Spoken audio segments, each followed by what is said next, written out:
आप देख रहे हैं रेडलाइन इस्लामाबाद स्टूडियो से। अमेरिकी कांग्रेस के हाउस ऑफ रिप्रेजेंटेटिव ने अमलन पाकिस्तान के ऊपर एक सियासी हमला कर दिया है। इतनी बड़ी रेजोल्यूशन, इतनी बड़ी तादाद में मेंबरान की सपोर्ट के साथ इतने सख्त अल्फाज में पाकिस्तान के निज़ाम की धज्जियाँ उड़ाने की कोशिश की। पाकिस्तान ने फॉरेन ऑफिस के ज़रिए एक जचा तुला जवाब तो दिया, लेकिन पार्लिमान के अंदर हंगामा काफ़ी है। तो अमरीकी आपको ये बता रहे हैं कि जो पाकिस्तान तहरीक इंसाफ कह रही है पाकिस्तान की सियासत के बारे में, पाकिस्तान के ह्यूमन राइट्स के बारे में, पाकिस्तान के अंदर जुडिशल प्रोसेस के बारे में, वो सब कुछ दुरुस्त है। और साथ ये भी मुतालबा कर रही है कि हमें इन इलेक्शंस का ऑडिट चाहिए। इंटरेस्टिंगली ये वही डिमांड है जो आपको पाकिस्तान तहरीक इंसाफ से भी नज़र आ रही है। और एक ऐसे वक्त में हो रहा है जब हमें अंदर से आला तरीन सतह पर बताया जा रहा है कि पाकिस्तान इस वक्त अपने एक एग्जिस्टेंशियल चैलेंज को फेस कर रहा है, जिससे मुराद ये है कि अगर दहशतगर्दी का ये बढ़ता हुआ तूफ़ान हमने न रोका तो पाकिस्तान की रियासत खुदा न खास्ता जिस तरीके से हम इस वक्त जानते हैं उसका चेहरा वो नहीं रहेगा।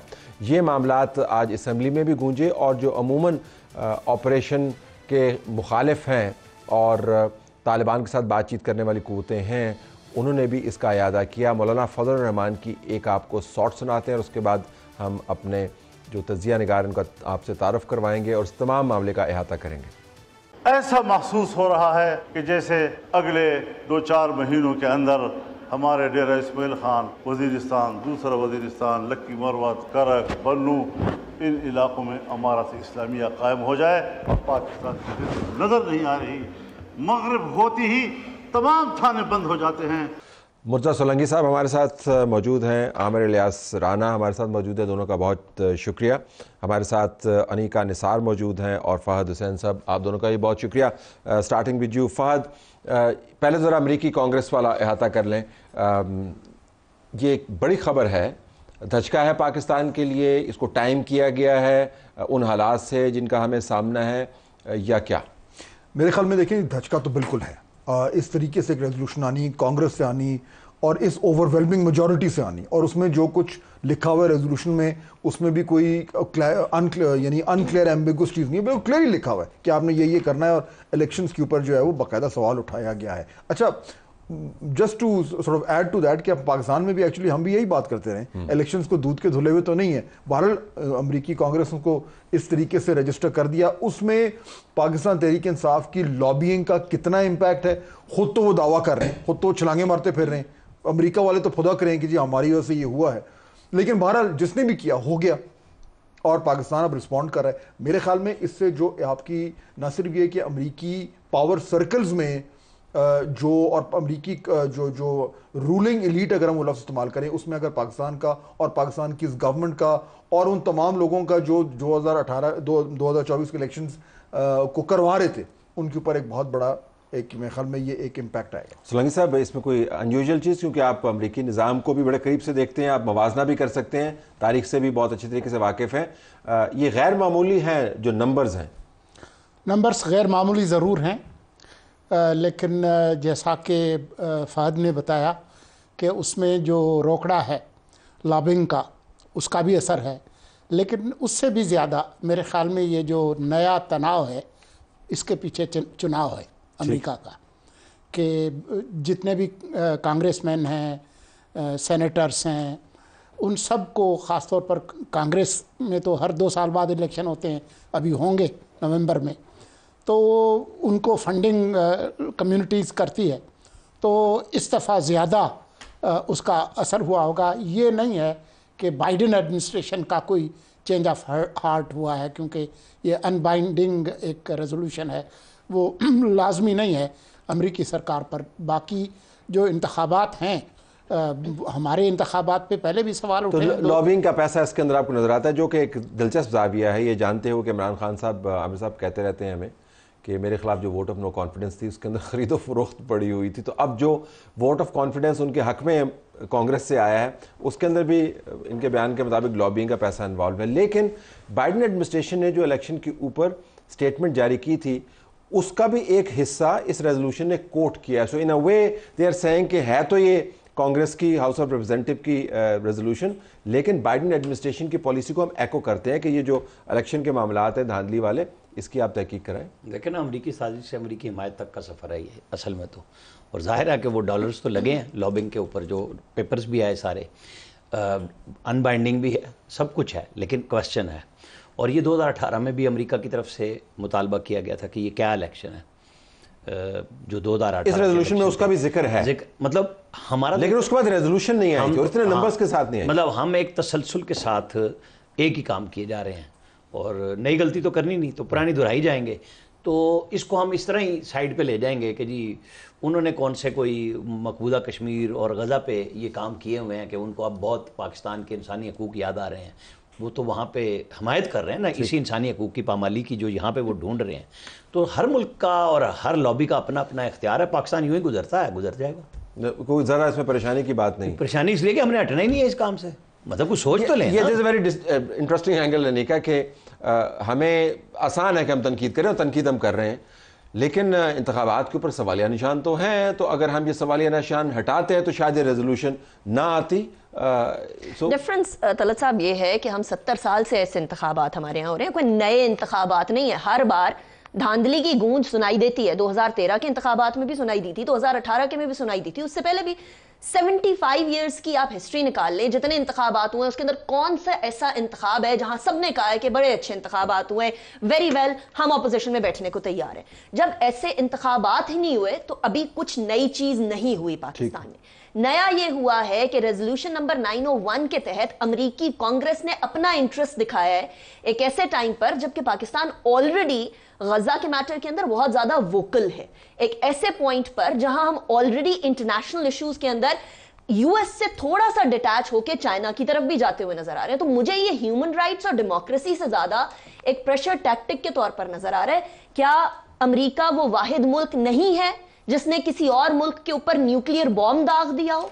हिरोशिमा नागासाकी किसी को याद नहीं, वियतनाम वॉर किसी को याद नहीं, गजा में पियर बनाकर गजा के पियर को, ह्यूमैनिटेरियन पियर को गजा के बासियों के अगेंस्ट, ड्यू रिस्पेक्ट फ्रैंकली ये आर्गुमेंट जो है वो इस रेजोल्यूशन के इंपैक्ट को डाइल्यूट नहीं करता। गुस्सा तो हमारा निकलेगा लेकिन डाइल्यूट नहीं करता। बट फात इन्होंने बात की प्रेशर की, तो प्रेशर में चाइना का जब दौरा हुआ प्राइम मिनिस्टर का, उसके ऊपर जो एलामिया जारी हुआ, उसका जो पैराग्राफ नंबर 4 है, उसकी ओपनिंग में उन्होंने हमें इंतखाबात करवाने के ऊपर मुबारकबाद दी, कामयाब इंतखाबात करवाने में मुबारकबाद दी है। तो अब वो पैराग्राफ 4 पढ़ें और उसके बाद तकरीबन 2 हफ्ते के बाद ये रेजोल्यूशन देखें तो ज़मीन आसमान का फ़र्क है। फिर IMF से हम नेगोशिएट कर रहे हैं और फिर टेररिज्म का मामला भी है जो बाद में टेकअप करेंगे।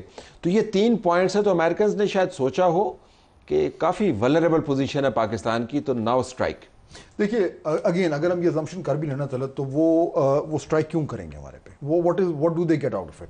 देखिए मेरे ख्याल में कांग्रेस में इससे बिल्कुल ये हुआ है और उसका इम्पैक्ट जो है उसको हम डाइल्यूट नहीं कर सकते। लेकिन जो बाइडेन एडमिनिस्ट्रेशन है उसका हमारी तरफ क्या रवैया है, वो इस वोट से कितना इम्पैक्ट होगा, कितना इन्फ्लुएंस होगा। IMF का जो मामला है उसको कांग्रेस से ज़्यादा जो US एडमिनिस्ट्रेशन है वो उसको इम्पैक्ट कर रही होती है। IMF तो सिर्फ एक ही चीज़ है। अब दूसरा इलेक्शन साइकिल है, और जो अगर रिपब्लिकन विक्ट्री होती है, अगर बिग इफ है, अगर हो जाती है तो उसका क्या इम्पैक्ट होगा, और ये रेजोल्यूशन जो है क्या ये मूड ऑफ द अमेरिकन जो एक इन्फ्लुएंशियल सर्कल्स हैं उसको रिफ्लेक्ट कर रही है? तो ये बाईपार्टीजन है। देखें ना, इसकी अहमियत ये भी है कि दोनों जमातें जो इस पर भी एग्री नहीं करती कि उन्होंने हुकूमत को चलाने के लिए फंडिंग कैसे देनी है, वो मतलब किसी चीज़ पर एग्री नहीं करते। Totally divided house. The divided house gets united of all the things on Pakistani elections. That's significant. बिल्कुल, देखिए मैं तो कह रहा हूं कि इसकी सिग्निफिकेंस को आप अंडरमाइन नहीं कर सकते, लेकिन उससे आगे अगर आप चलें कि इससे पाकिस्तान को क्या नुकसान होगा इन एक्चुअल सब्सटेंटिव टर्म्स, मैं उस पर कह रहा हूं कि जब तक बाइडेन एडमिनिस्ट्रेशन जो है वो खुद को इसके ऊपर कुछ एक्ट नहीं करती, उनकी पॉलिसीज में ये मूड रिफ्लेक्ट नहीं करता, तब तक एटलीस्ट हम ये तो कह सकते हैं कि हाँ जी ठीक है हो गया, लेकिन हमारी एक्चुअल हमारे पे इम्पैक्ट जो है वो सिंबॉलिक है, सब्सटेंटिव नहीं। ओके, मैं ज़रा आपके पास आने से पहले ये बता दूं कि हमें मुमताज़ ज़रा बलोच साहिबा, तर्जुमान दफ्तर ख़ारजा, उन्होंने ज्वाइन किया है। You most welcome to ask questions as well. Mumtaz साहिबा अस्सलाम वालेकुम।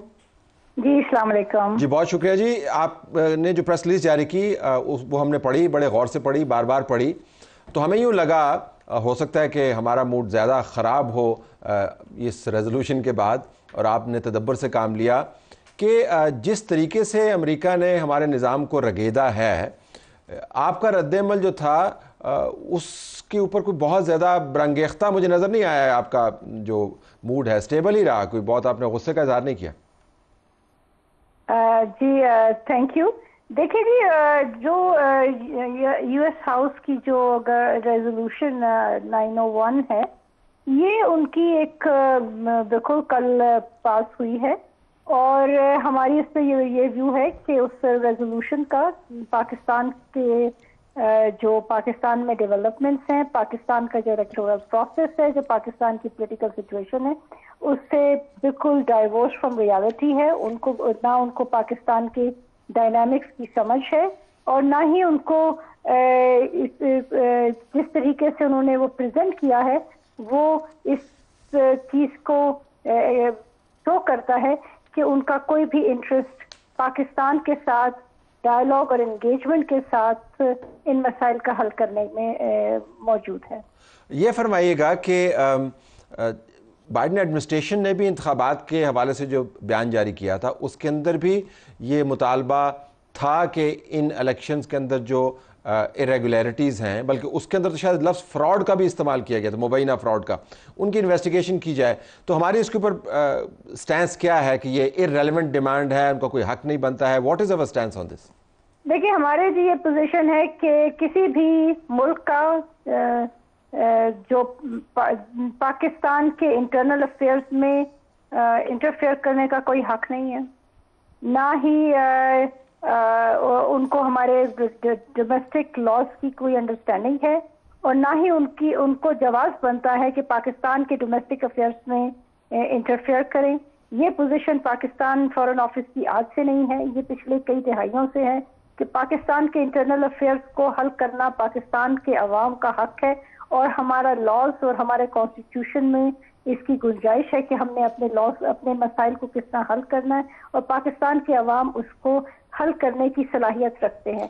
तो जो भी इंटरनेशनल सतह से इस तरह की स्टेटमेंट्स आती हैं, पाकिस्तान समझता है कि इनकी ना कोई वक़्त है, और ना ही ऐसे ममालिक का किसी भी मुल्क का ये राइट है कि पाकिस्तान के इंटरनल अफेयर्स में इस तरह इंटरफेयर करें। Did we see it coming? क्या हमें ख्याल था कि ये, क्योंकि नंबर बहुत ज़्यादा है, बाई पार्टीजन कंसेंसस है, ठीक है, बाइंडिंग नहीं है और हमें इसको ज़्यादा अहमियत देने की भी ज़रूरत नहीं है, लेकिन ज़ाहिर है बैन अक़वामी तौर पर हमें ख्याल रखना पड़ता है कि हमारे बारे में मुख्तलिफ असम्बलियाँ, कांग्रेसेस, पार्लियामेंट्स क्या कह रही हैं। तो did we see it coming? जी देखिए, ये हमारा जो मिशन वाशिंगटन में है वो इसको फॉलो कर रहे थे क्लोजली। आपको याद होगा कुछ अर्सा पहले इस पर एक हियरिंग भी हुई थी हाउस ऑफ रिप्रेजेंटेटिव में, तो इस पर काफ़ी अरसे से एक डिस्कशन चल रही थी। तो हमने उस वक्त भी यही कहा था कि पाकिस्तान ये समझता है कि किसी भी मुल्क की लेजिस्लेचर का ये हक नहीं है कि पाकिस्तान के इंटरनल अफेयर्स में इंटरवीन करे, और पाकिस्तान के अपने डोमेस्टिक लॉज हैं, कॉन्स्टिट्यूशन है, हमारी कोर्ट्स हैं, और जो भी इस तरह के मसाइल हैं हम उसको हल करने की सलाहियत रखते हैं। बहुत शुक्रिया जी।